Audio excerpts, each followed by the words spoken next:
Welcome back, ladies and gentlemen, to another episode of Cork Board, pairing good food with good wine. This episode does not actually start on the day of creation, but it is actually going to be the night before, because a lot of what we're making is going to need a day to sit. But I'm going to introduce the wine before we get into that. Now, for this episode, I was looking for something that was going to be very savory to go with our dish, but I didn't want something that was California Cabernet rich. I wanted something that was going to be fruity, but not overbearing, and for that, we are going to have a Malbec wine, which means we are going to Argentina, where about 3/4 of Malbec wines are made.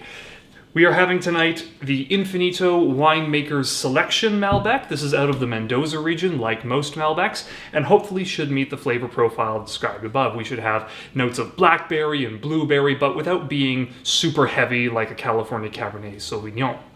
For the meal, we are going to be having venison sausages. This is a meal I've been promising for a while on the show and on social media, so I am really looking forward to making this one, and I am really happy to be getting onto it finally. But there is a lot of work that has to be done. We're going to be making the buns from scratch, we're going to be making the sausages from scratch, and we're also going to be making the mustard from scratch. And that's where we're getting started off, because the mustard has to sit for a full day before it is ready for consumption.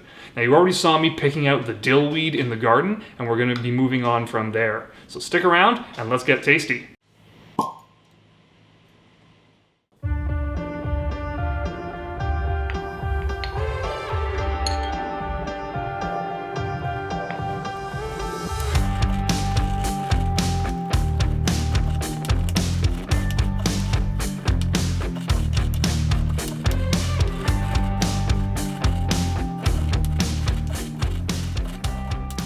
So if we take a quick look at the mustard seed now that I've crushed it in the mortar and pestle, you can see that it's actually still fairly rough in its texture, but most of the seeds actually have been crushed, or at the very least compromised, and some of them are even starting to get into a very powdery form. Now, when we mix that in with all of the mustard powder and the other spices, that's going to really create that reaction. But the first thing that we have to do is get the mustard seed and mustard powder reacting with the cold water. So let's bring it out of the freezer and make that happen.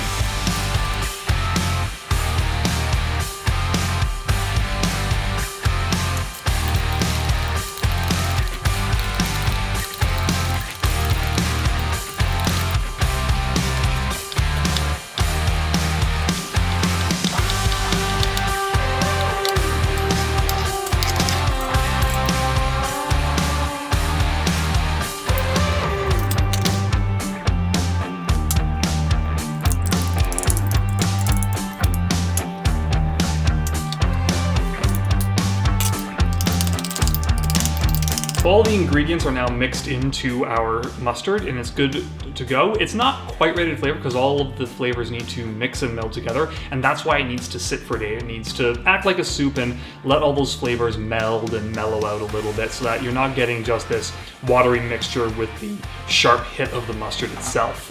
We're gonna let that sit for overnight, and then we're going to be back tomorrow morning to get things rolling on the buns and the sausages themselves. Keep watching and you'll see that next. Before the sun rises on us making the buns and sausages for this episode, be sure to like and pour over that subscribe button if you're new to the channel. And hey, if there's something special that you want to see on this show, be it a wine or a particular recipe, drop a comment down below and let me know. I'd be happy to see what I can do in making those happen. It is the next day. We are getting ready to go into the meat of this thing, and that is quite literal because we got sausages to make, but we also have buns to make. And this recipe for the hot dog buns is going to be almost identical to the burger bun recipe we did for our 4th of July special back last month, and we're going to just make it a slightly larger recipe and modify it a bit because we need a slightly softer bun, and the way that we're going to do it is just add in a little bit of melted butter along the way. So without further ado, let's make some bread and then some sausages.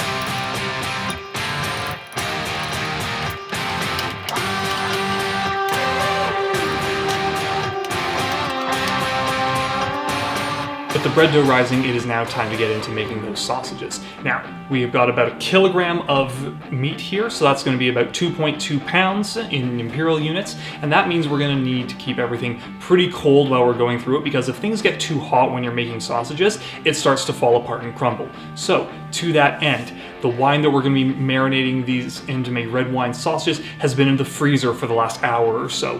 The bowl that we're going to be mixing in it has been in the fridge. The sausage stuffer has also been in the fridge, and hopefully these little elements are just going to help keep the temperature cold enough that we're not going to have any problems when we stuff these sausages. Let's get to it.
Okay, the oven is preheating for those buns to get ready. We're about to light the barbecue and get those sausages cooked, but before that, it is a perfect moment to see how this Malbec tastes. Let's have that first impression. Wow, oh wow, that is so fruity right on the nose off the bat.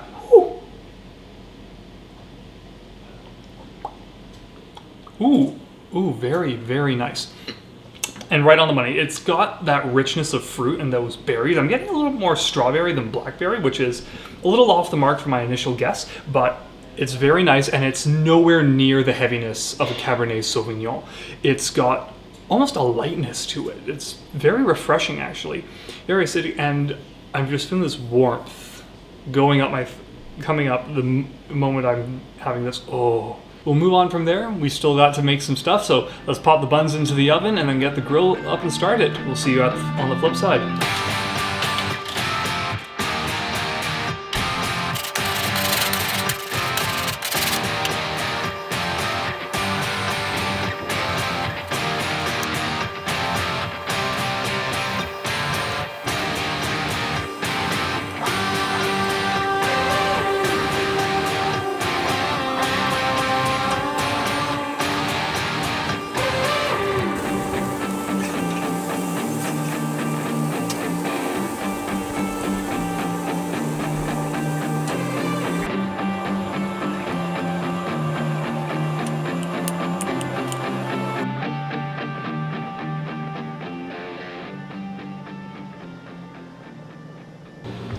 Well, all the work is finally done. We get to enjoy the fruits of our labor. We've got a wonderful venison sausage with the homemade mustard here. I am really looking forward to how this tastes.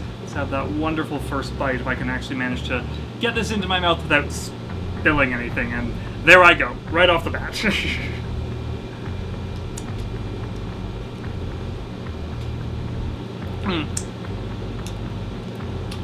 Well, it's certainly messy, that's for certain.